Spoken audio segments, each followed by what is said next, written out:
I want to create something that has more everlasting sort of value.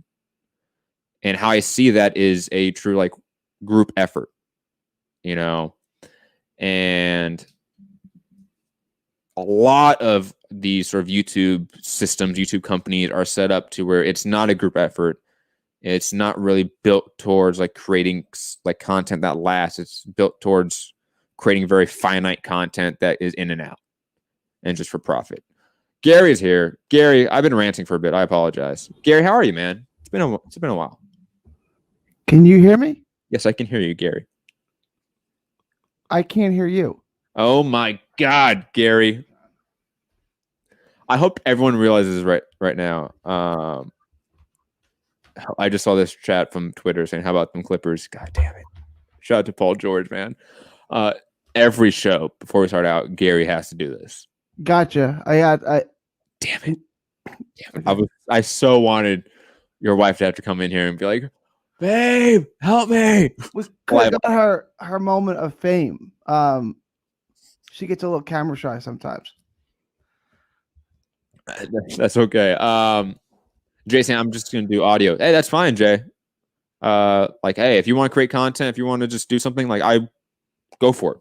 Like, I'm all for it. I heard you talking about doing other additional shows besides combat sports.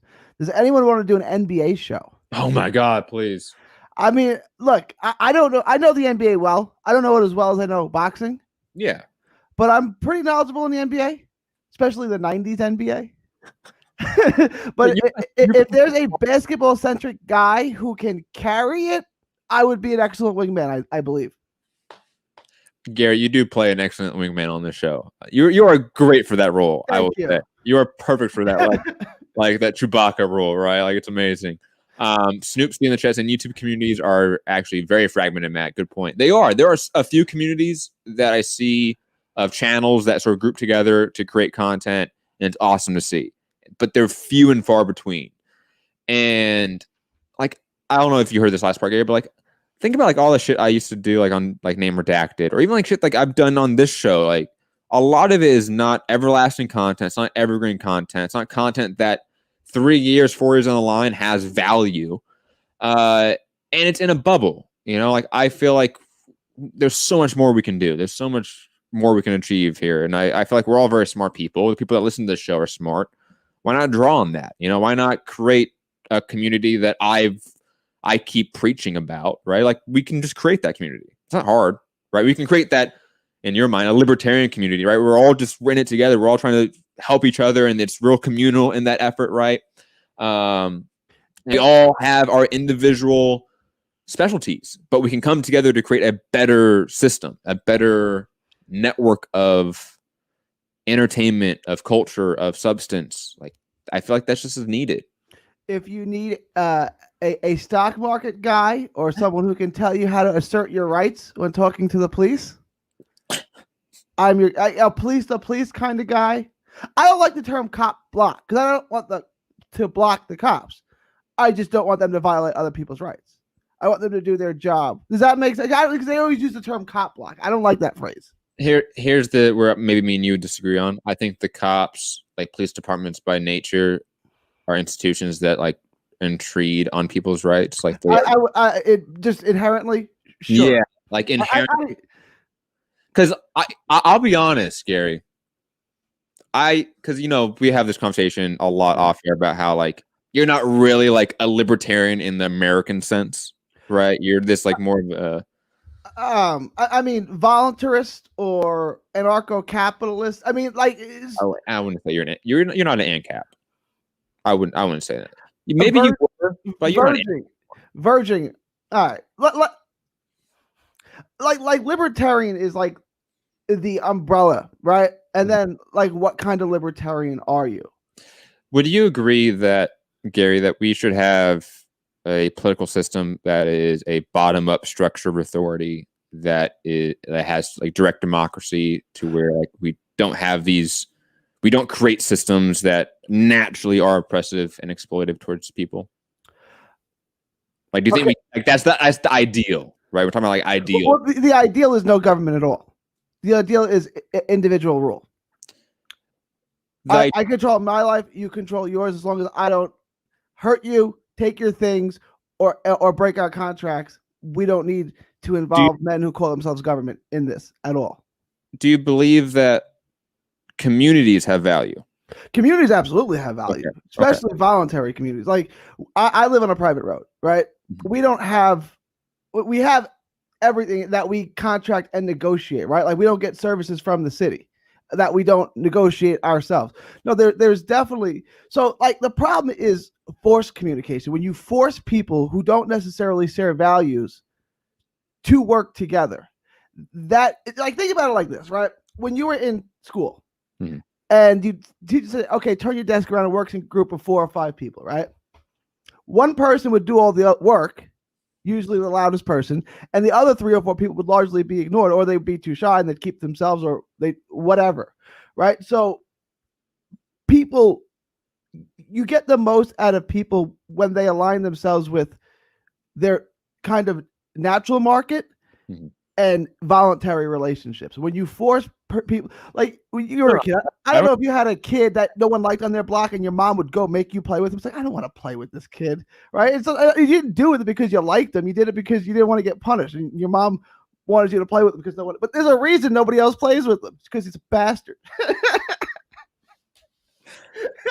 Gary, do you think that, and when it comes to sort of community decisions, how do they get, like, how do we decide as a community what type of road regulation we're going to have?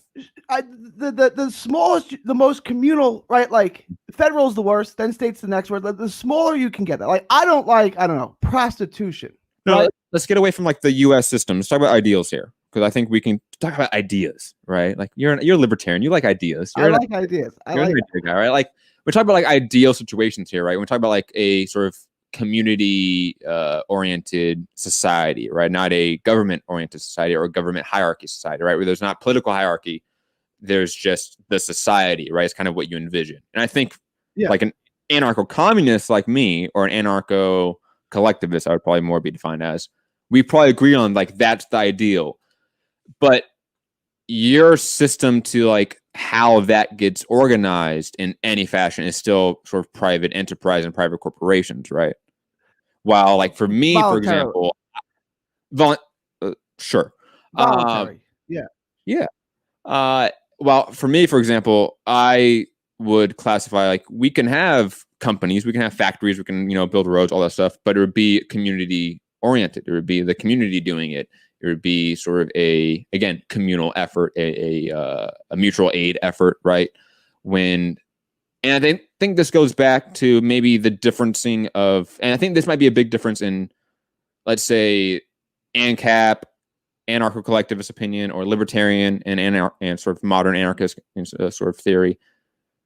I think my side views that people in their community naturally have like a debt to each other. We're like, that's where like mutual aid comes into the theory. We're like, we have to help out and support each other because like we're naturally indebted to each other. We're around each other. We need each other to survive. So therefore, we will work as a community. And the opposite would be more of an ANCAP perspective, where the community exists, but that is not the primary like modus operandi of the system. You have these corporations, private corporations, that would, in theory, provide for these services, and it would not be a community-owned venture, right? And walk me through, Gary, why that ideal is better than my ideal. Because private corporations, just to sort of round out my opinion, and then I'll let you go, right?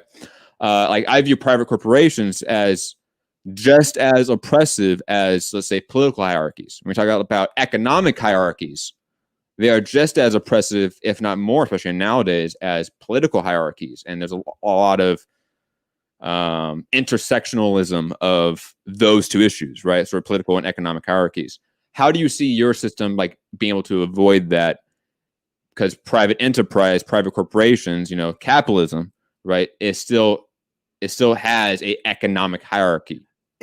Sure, but that economic hierarchy. So you guys were talking in the chat before about how capitalism is cancer, and I think that's why I like the term free market, right? Because capitalism has a connotation that's what we do in America. There are countries, and I don't want to start a whole thing, that are much better at capitalism: Hong Kong, Singapore, Switzerland, who have much freer markets than the U.S.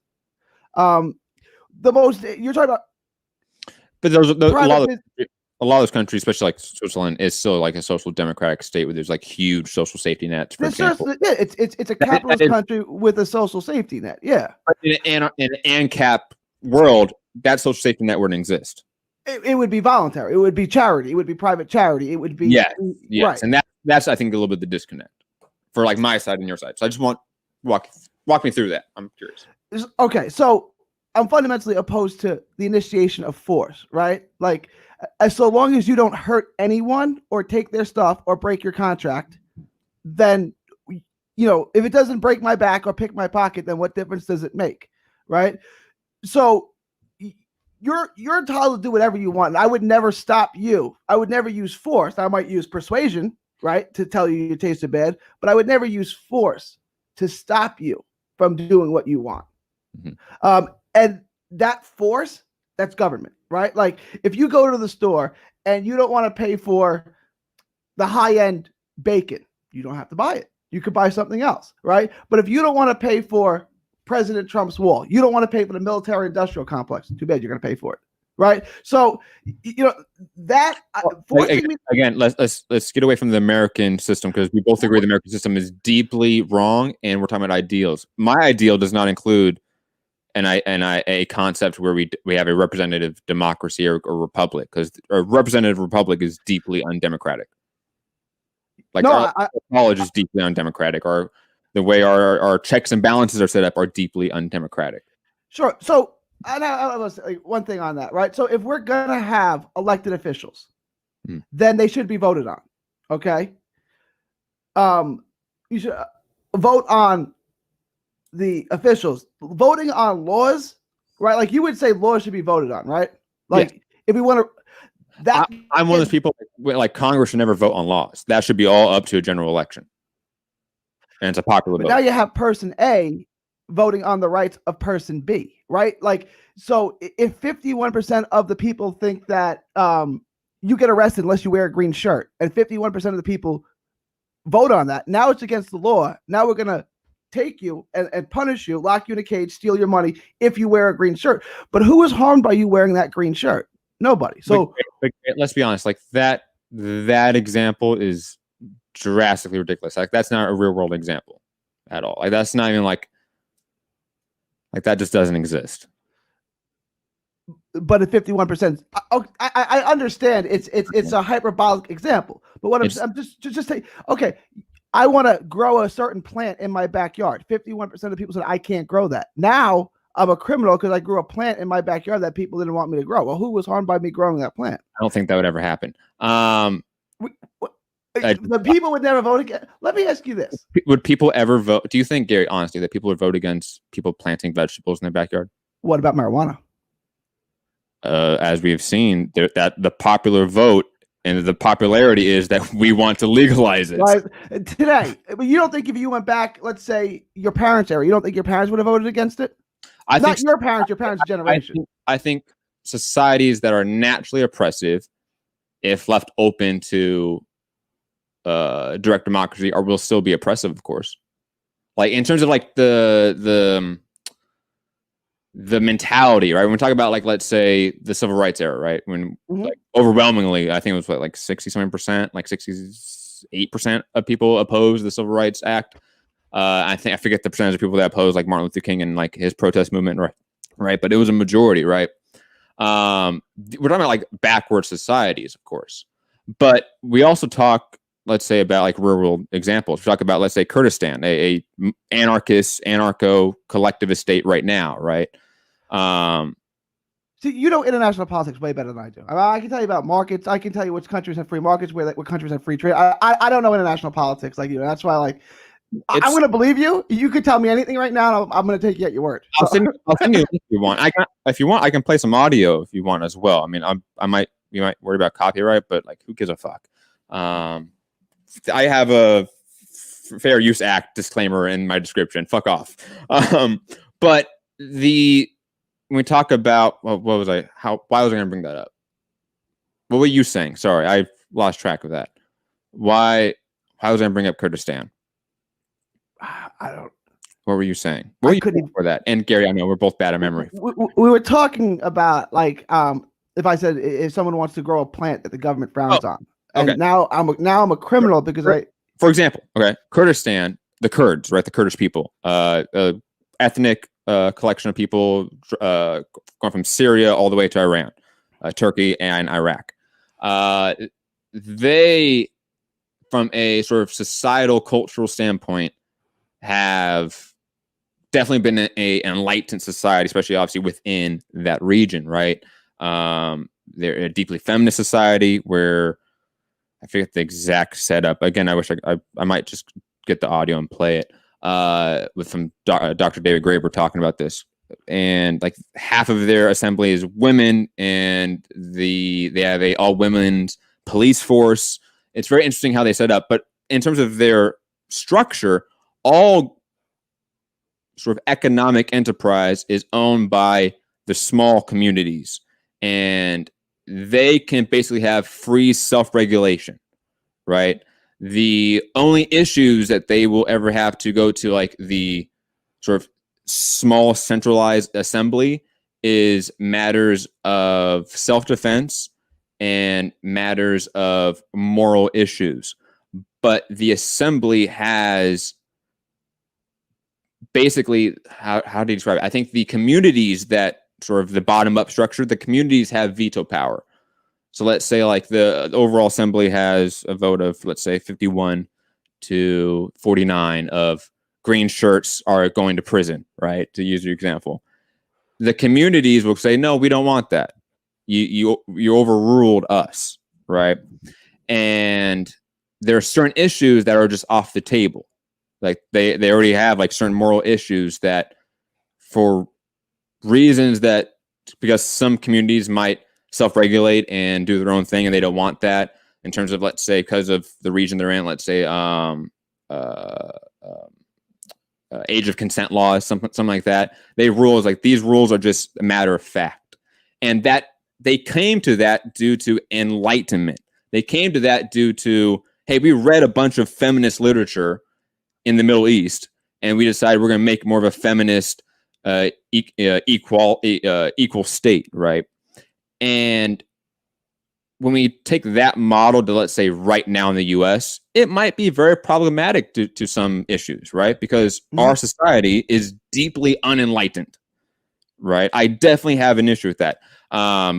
Like Karl Marx and other people were definitely right often about how you can't have a true social revolution or a people's revolution without the people becoming enlightened. Like, in fact, if that was to happen, if you get a revolution without the people becoming enlightened, that's where you get sort of a reactionary counter-revolution that comes in place. That's where you get sort of the monarchy being restored in France and Napoleon Bonaparte becoming emperor of France. It's sort of the reactionary forces, right? That's how you get neo-colonialism in certain countries like Haiti with Papadoc and his revolution, right? And certain other places. But largely speaking, when we talk about the ideal, right? When we talk about when we get there, right? On the way to getting there, we enlighten the society. How do we do that? We obviously have to definitely change our education system drastically. I think we have to open up the sort of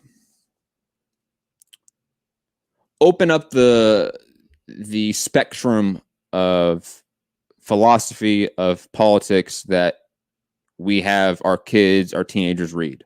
I think it's important that even that they read, let's say, ANCAP stuff that I don't agree with, right? I think it's important that they read that shit. I forget the guy that starts with an R. He was a big ANCAP writer. Thank you. Thank you. Yeah, I'm not a fan of him at all.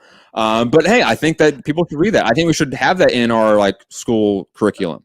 So, like at 16, people should be reading this stuff more often, because we need to become a little more politically enlightened when it comes to our conversations, and we're just not. We're drastically not. Like people like Rothbard, they get the free market Like they get the liberty part of it, but then they like lose all moral structure. Like, I'm not telling you that prostitution is good. I think it's horrible, right? But if that's what you want to do with your body, then you should do that. Someone like Mario Arpo would be like, what's wrong with that? What's wrong with prostitution? I'm like, there was a lot wrong with that. I just don't want to put you in jail for doing it or paying for it, right?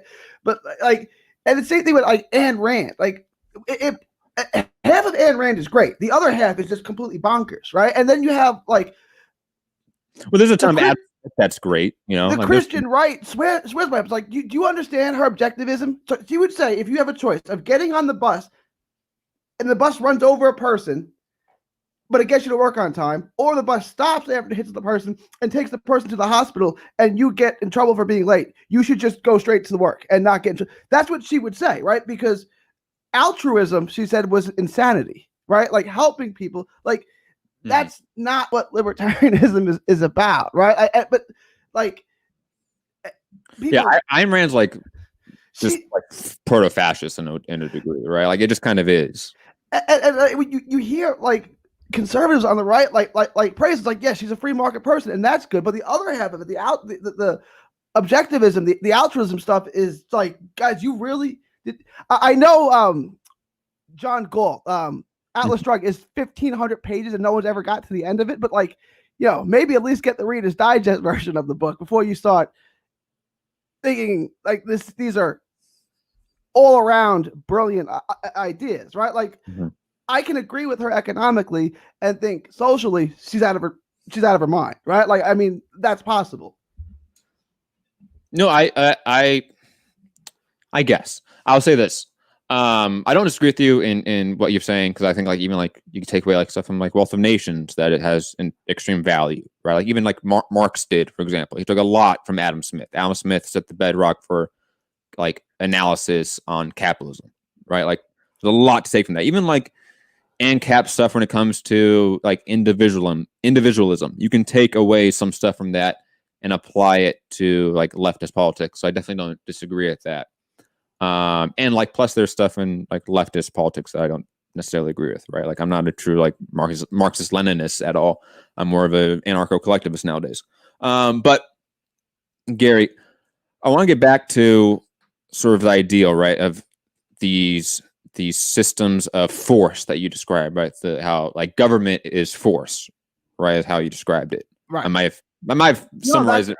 If you said, Gary, define me government in one word, I would use the monopolized use of force. That's exactly how I would describe it. Everything they want is under threat of, everything they get is the threat of force or the actual use of, war, imprisonment, taxation. It's all under the threat of force or actual force, like war and arresting people. Now, would you say that the economic force of capitalism or sort of economic hierarchies within capitalism is destructive? When you combine it with the state like we do here, yes. Like you can't have a monopoly. There's never been a monopoly that hasn't gotten government handouts, that hasn't gotten advantages from the state, right? And that combination of is actually like what fascism is, right? Like if you go back to Sicily, right, in Italy, you had like the government saying, you're going to buy these products from these companies and these companies are going to charge X, Y, and Z. That is like the worst thing you can have, because now you're buying a product that is approved by the government, meeting their standards, and you can't get it anywhere else. It's the combination of the two. I would say remove the government. You would say remove both. Okay. Or at least, because here's where like we get into like this funny like word games here, right? Like not to say me, like you or me, but like anarchists by default are both anti-capitalist and anti-state, right? But there is such thing as an anarchist state. They exist. We've had them. Kurdistan, for example, is one that exists. I can play the audio in a bit if you want me to. That David Graeber describes sort of the systems that they have. But I think that all government that we have sort of at least existed in, those that watch the show, we all exist most likely in a Western civilized society or state, right? We, U.S., Canada, somewhere in Europe or Australia, right? For Liam Roscoe listening right now, like we live in systems of both political hierarchies and economic hierarchies because our government, to use your word, is deeply undemocratic. Most of our governments are sort of representational republics at the very least. We have sort of parliamentary governments if you're in the UK, or if you're in Australia, I think is a parliamentary government. We still, in some countries, you still have monarchs to a degree, right? So like we still have like extreme levels of political hierarchies, right? Where you have people at the very top dictating everything for people at the bottom. You have the top 10, 1%, whatever you want to say, that's dictating everything for the bottom 99%, right? That's a massive issue. But similar for an anarchist perspective, in capitalism, you have that same issue. And I think it's like from a statistical perspective, empirical perspective, undeniable that that is true, right, Gary? That you have a top percentage dictating everything from an economical perspective to everyone at the bottom. And in order to get rid of that, you have to give power to everyone equally, both economic power and political power. And that's how we achieve sort of equality.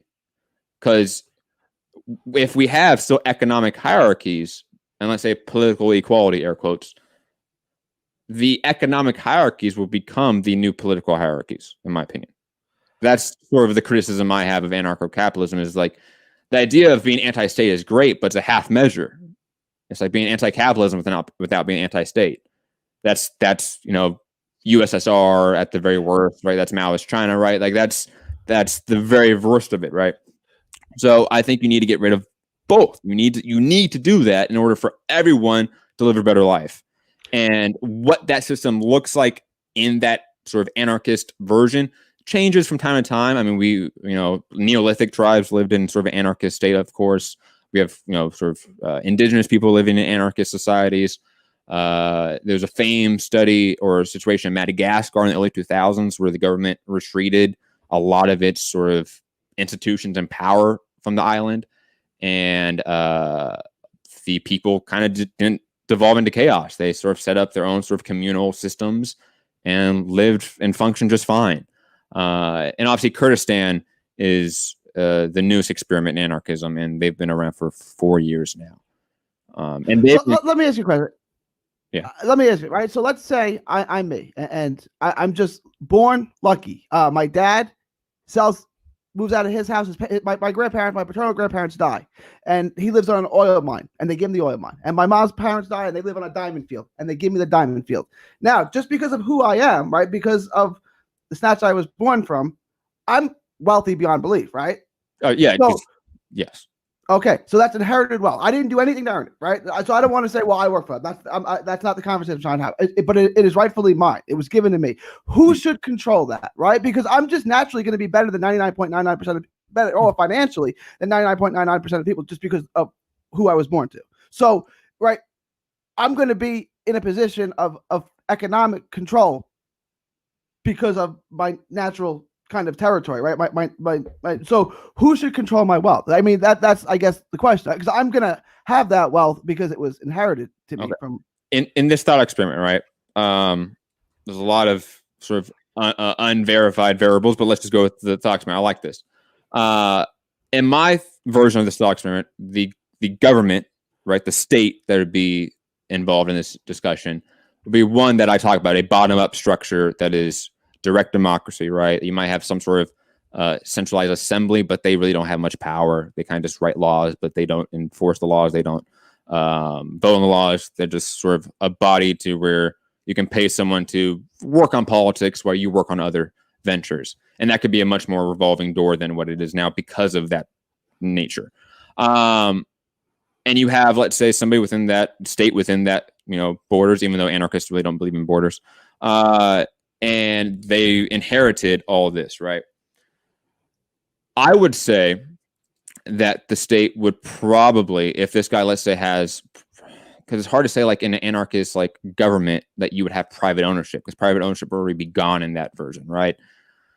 So, like, most likely in this document, we're more talking about like a social democratic state, where like you have a representational government that wants to have sort of a progressive tax policy, to make sure that you give a good percentage of your wealth after a certain amount, right? Let's say it's $5 million. So after $5 million, everything else you get taxed 90% or 80% on every dollar, right? Let's say that's what it is. That's one idea. That's a common social democratic theory. I think that's a little bit of half measure. Also, you have to be worried about monopoly and monopsony power, right? So let's say you have a monopoly on the industry in this region. In that region, right. Right, okay. In that region. We would have to talk about, breaking you up and sort of breaking up into different companies and stuff like that. That might be something we talk about as sort of a government perspective, right? Government. But you're still going to have to use government to take what's mine, right? Like that was given to me. That was inherited to me. Again, I'm not saying it's because I hate the conversation why I worked hard for it. Well, that's not really relevant, right? Like whether I won it, it was given to me. I found it in the backseat of a taxi cab. None of that's relevant, right? My property is my property. Like I get your, let's say, frustration at that, right? I want to use that word, the hesitation about that idea. But it goes back to my sort of philosophy and like an anarchist philosophy. Like the society is naturally indebted to each other. Like if we live in this society together, we have an obligation to each other to take care of each other, right? That's just my like overall philosophy, right? That's how an anarchist would think, right? Or an anarcho-collectivist, not an anarcho-capitalist, right? I agree, right? And I'm going to throw a twist in it because I'm a Christian. I have a moral obligation to love my neighbor as myself, period. Yes. Right? Even if that person hates me, I still have a moral obligation to love him. So I would agree with you. I would think we would just go about it differently, right? I think I'm more suited to take care of my neighbor than having the government come and take my money and redistribute it. But here's the thing, Gary. We know for a fact when it comes to like generational wealth to that degree, most likely you do not manage it well. Like that's a long running trend now with like dynastic economic families, right? At a certain point, it stops being well run by them, and they have to give over ownership to a board of directors to some degree, right? Like that happens. We're talking about extreme wealth now. Hundreds of millions, if not billions. We're talking about that kind of wealth. Your example was extreme wealth. Okay. Diamond mined, oil reserve. That's true. You gave me the Elon Musk shit. Like, yeah, I would say, and none of it was any of my doing. Right, I was just born in the right place at the right time. And in my world, especially let's say even like the half measure between us is the social democratic world, right? You still get at least 5 million. No matter what off the top, right? Like that's, I think, sort of the metric that I think like Sanders has in his plan, right? Is that like at 5 million mark, you would get taxed. I think I forget what his tax rate would be. Maybe like 77%. He changed it to, but obviously that's not happening now. But even in like, let's say the anarchist society, like you would still, let's say, have ownership of it to a degree. You would just have to share ownership with other people. You would still make money off of it. You can still run it. Like no one's taking you from the company, but the economic hierarchy where you generate so much wealth off of it when the labor is clearly not from you, it's from the thousands of laborers in the mines, right? In this hypothetical, we would have to share that more equally so that those people are not in destitution. That's what like the overall goal would be, is that this economic wealth gets divvied up and distributed up as equally as we can, so that people are taken care of. Because right now, due to capitalism, that just cannot happen because the system is designed to squeeze out profits anywhere you can. Sure, right. And if you're a publicly traded company and you do something that's not in the best interest of the shareholders, they can have you fired. They can sue you, right? So I understand what you're saying, right? If you're saying, well, I didn't want to do this because it was immoral or it made me feel yucky and it cost shareholders money, every one of them can have you fired for sure, and they most likely can sue you too. So I understand what you're saying, like, and like you said right there, like there are systems of force within these capitalist structures that can hurt anyone, right? Even the owner to a degree, right? Like you said, like there's a board of directors in a lot of private enterprises that have sort of like to some degree ultimate authority even over like the CEO or owner, right? And I think from my perspective that like even shouldn't exist. Like it should be as equal as possible. You should have an equal say in the company to some degree. Like let's say I know this is a plan for the UK for Jeremy Corbyn when he was running. I liked it a lot.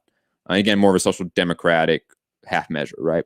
Let's say if you are the owner of a company, right, and you want to sell it, you want to move it, whatever it may be.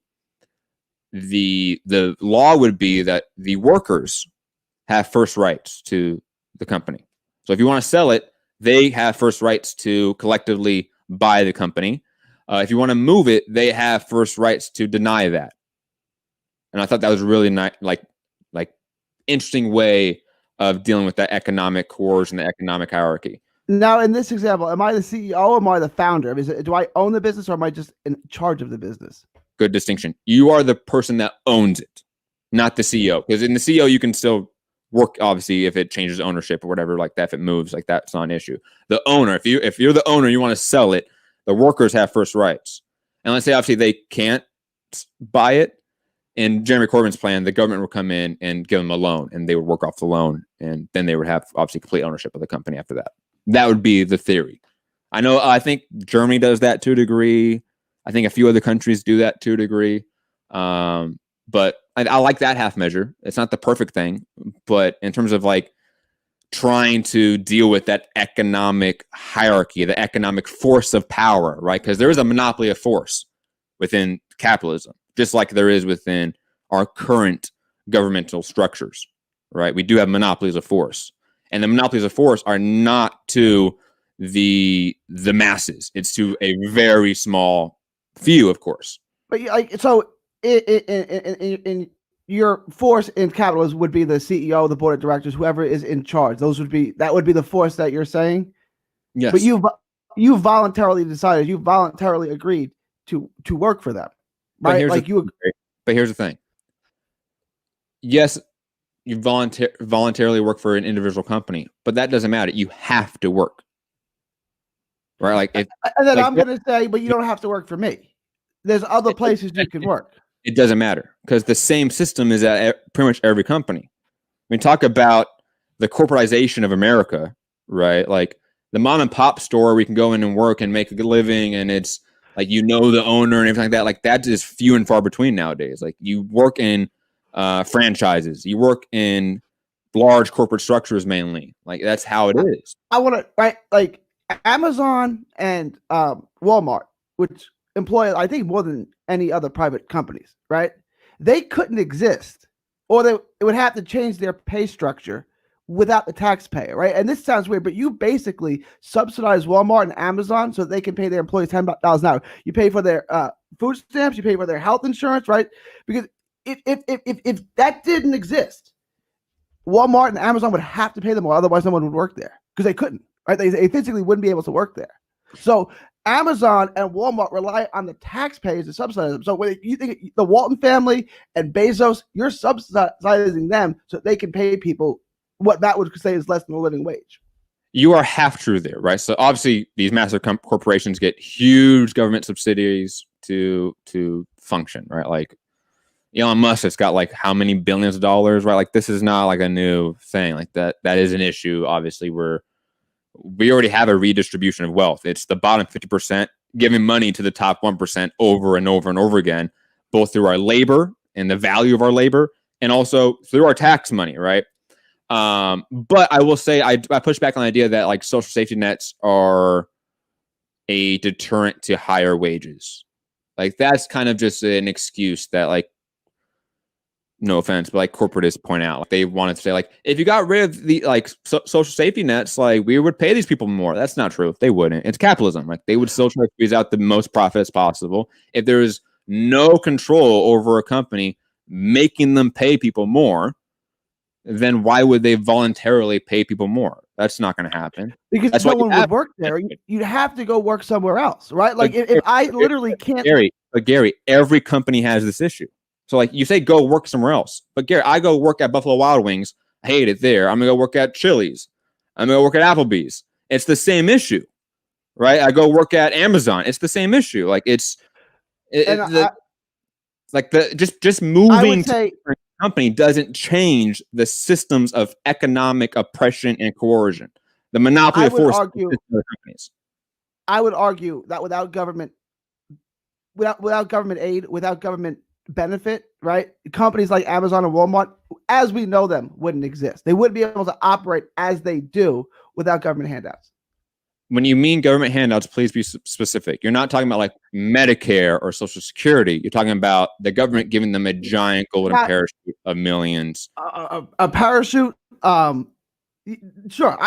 Medicare and Social Security is different because everyone's paid into it, right? Like that's different. You're not talking about universal programs for people that are welfare programs that are unrelated to Amazon. They're not. I'm talking about both, right? I'm talking about both. I'm talking about the tax benefits they get, right? Like Amazon pays zero in taxes. GE pays zero in taxes. Like doesn't make. Oh, if you're gonna pay zero in taxes, why doesn't everyone pay it? You know what I'm saying? Like, no, I'm talking, and then you have the social programs which allow them to pay people $10 an hour because they can just get. That's not true.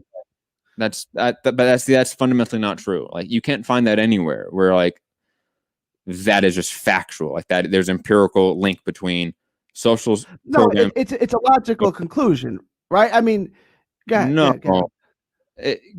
I mean, come on here. We're talking about these multi-billion-dollar companies that don't pay taxes, that get huge subsidiaries from the government. If Social Security didn't exist for their workers or Medicare didn't exist for their workers, anything like that, they wouldn't magically pay them more. Like their workers being destitute or in poverty at this point doesn't make them pay them more. So why would them being in more destitution and poverty make them pay them more? That just is not factual. When you look at the history of capitalism, nowhere is that true. I said it's true in countries that do it better than us. I don't like to use the word, but it's true in Singapore. The countries you just mentioned have massive. Okay, the countries you mentioned have massive social safety nets. These countries you mentioned, don't have any.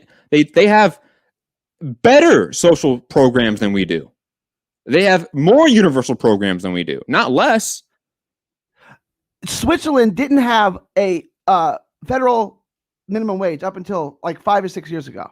They didn't have everyone living below the poverty level. They had almost no one living below the poverty level. But Gary, they also have a lot of other things like economic grants that are universal for people that want to go into the arts. Like they give out money to people that are in between jobs. Like they have other programs that support people that make the minimum wage not as much because they regulate the companies in terms of not necessarily regulating the companies.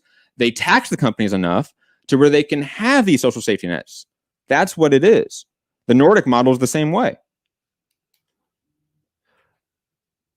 Because that's a mixed economy, right? You have capital, you get private enterprise in those countries, but it's a capitalist country with a big welfare, big safety net. Yeah, that's social democracy, right? So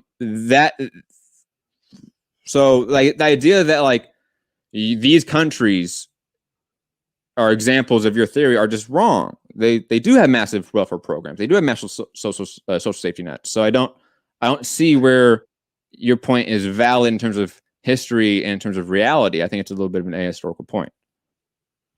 My point was that, especially about the government subsidiaries, because like Amazon being taxed $0 and getting millions or billions of taxpayer money is not what I think is right, obviously, right? But that's not the same as let's say the universal program of Social Security, and that being an excuse for these companies to not pay people more. These companies just don't want to pay people more. Social Security and Medicare is fundamentally different because everyone was forced to pay into it. So when it's your turn to collect, we have like one of my 3 rules: don't hurt people, don't take the stuff onto your contracts, right? Like you paid into it. Now it's your turn to collect. If you live to be 300 years old, well, that's too bad for them. You know what I'm saying? Like, but I don't like to call those like. I guess they are safety nets, right? But they are. But they're fun, like same thing with unemployment insurance, right? It's like saying your car insurance is a safety net. It's like, okay, it's when I paid for it though, right? It's funded by me. I already funded it. And we made a deal that at 65 I can collect. Now you didn't say I had to die by the time I was It's 100. So if I keep living, you have to keep paying me. No, I think obviously like car insurance is a little bit different because it's more of like a direct you paying into it and you getting a service out of it that's a little bit more than what you pay into it, right? Social Security was originally set up to be that way, which is why you got a Social Security number. It was supposed to be your money going into a box and then grows interest, and then when you retire, you get it. Obviously, that's not the case anymore. True, and that's largely because we took money out of Social Security to balance the budget back in, was it Clinton's administration, right? I mean, yeah. Neoliberal politics, fucking hell. But anyways, digressing. What was I going to say to you? I think that we largely do agree, Gary, to be honest. I think you just envision like sort of corporate structures to be more benevolent than they are. Like you view governmental structures as very malevolent, right? You view them as very hostile structures, right? And I view, I think other people view, not everyone, but other people view that economic structures are just as malevolent. I'm sorry, man. My mouth is fucking cotton mouth right now because I need some water. But anyways, I still don't understand why you have that faith in corporations, like why you have that faith in the economic monopoly of force. Because when you say like you can just go to another company, like that company still has a monopoly of force within that corporate structure. Like whoever's at the top has a monopoly of force on the people at the bottom. They can tell you where to show up, what to dress, what to say. You don't have the same rights within a private corporation as you step outside the private corporation. Like freedom of speech rights definitely aren't the same within private corporation, right? Like it just seems like for someone that understands the issues rightly of, let's say, the inequalities of our modern governmental structure, I don't understand how you miss the economic side to it. Because I feel like it's a dual side to the coin to an issue. Like I'll give you UPS and FedEx basically do the same thing, right? They offer the same service. Every year when they do these surveys, what's the best company to work for? FedEx is always on the list. What's the worst company to work for? UPS is always on the list, right? But they offer the same service, right? So if you're working for UPS and we're gonna lose UPS as a sponsor now, right?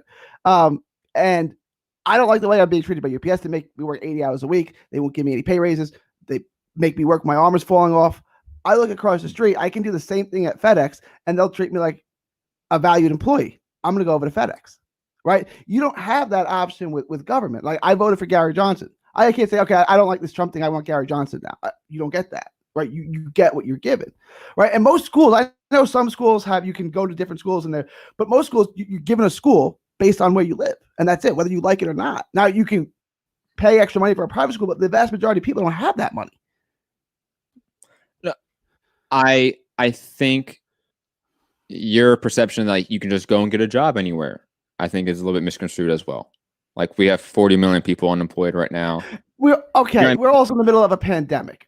I understand. Hey, but Gary, like we've been having since 0807, right? At the very least, we've had massive unemployment. Yeah, it went down. It had a massive drop at one point, right? But we still have massive levels of unemployment. We still have 500,000 people that are permanently homeless right now. Like the idea that people can just go and get a job anywhere is not so simple. Like I can only go get jobs around my area, right? Like proximity is an issue, right?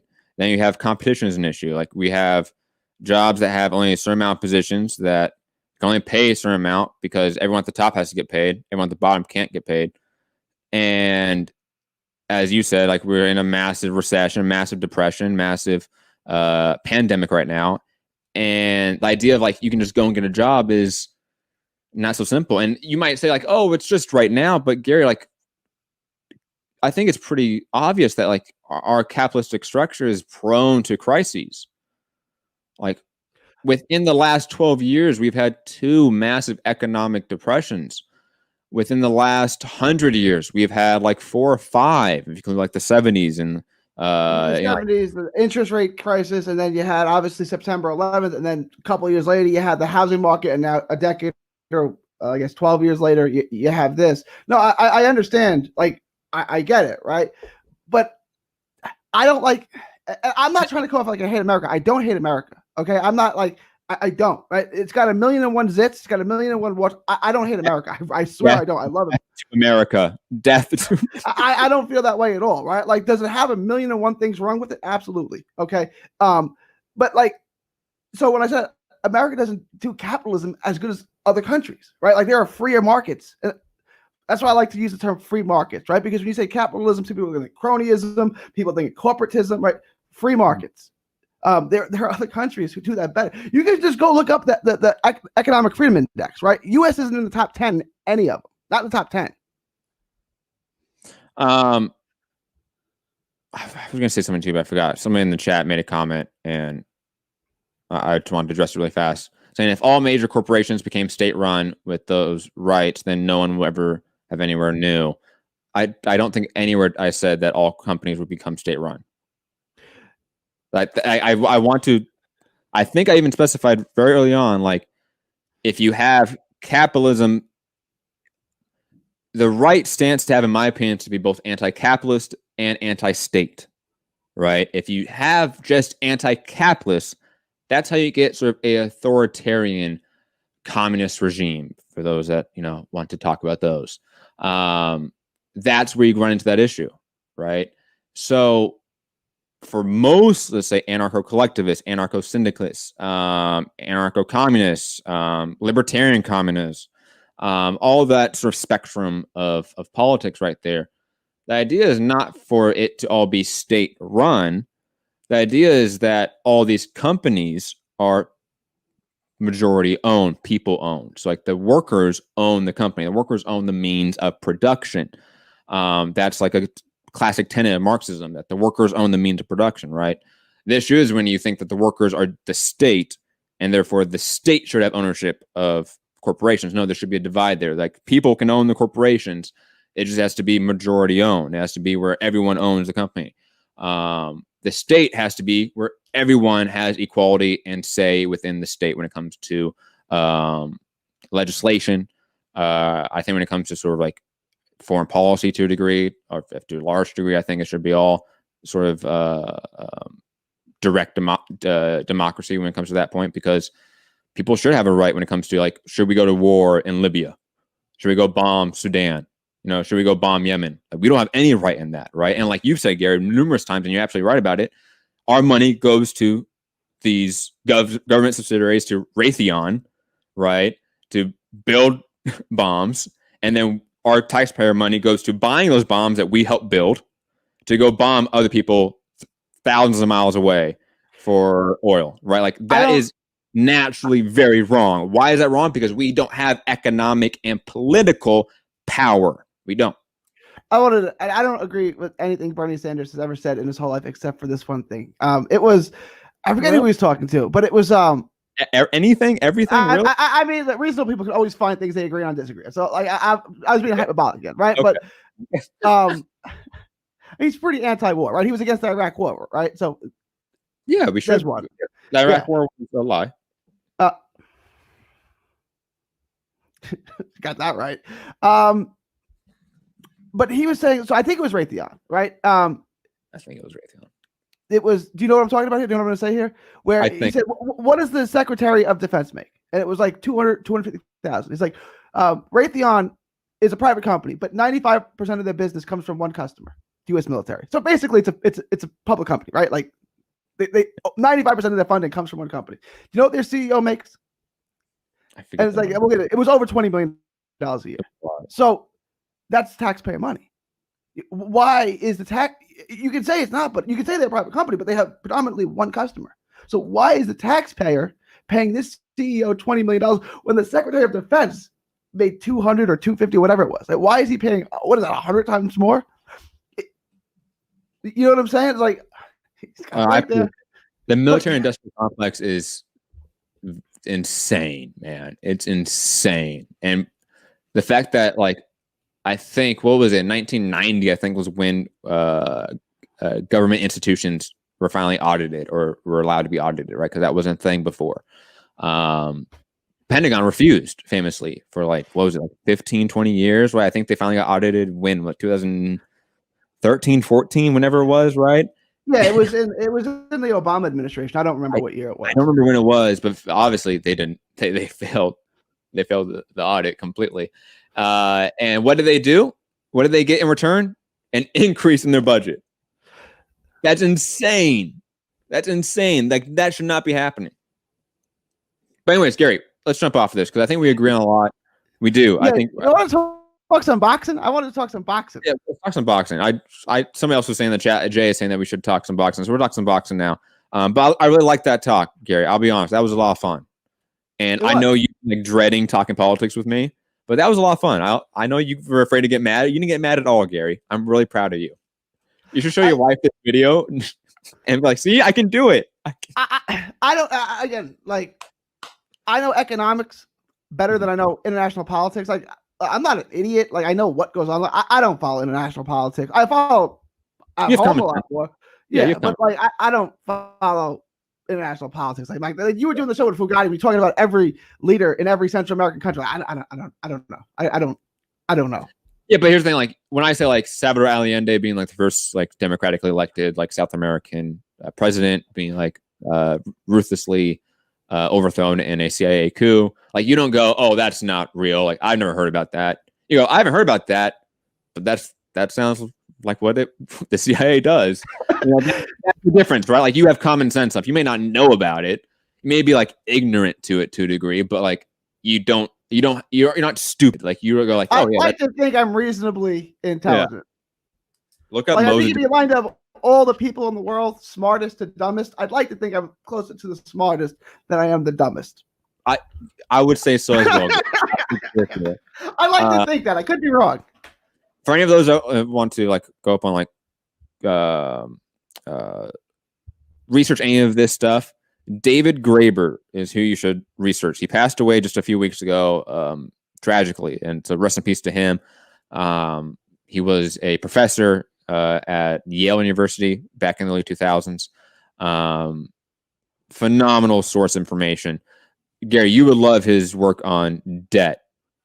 Like, he did an entire book on like the history of debt in economics, and he has a talk with I think Google on YouTube. Go check that out. You would love it. To be honest, I think you would just. When did debt become not left? Yeah.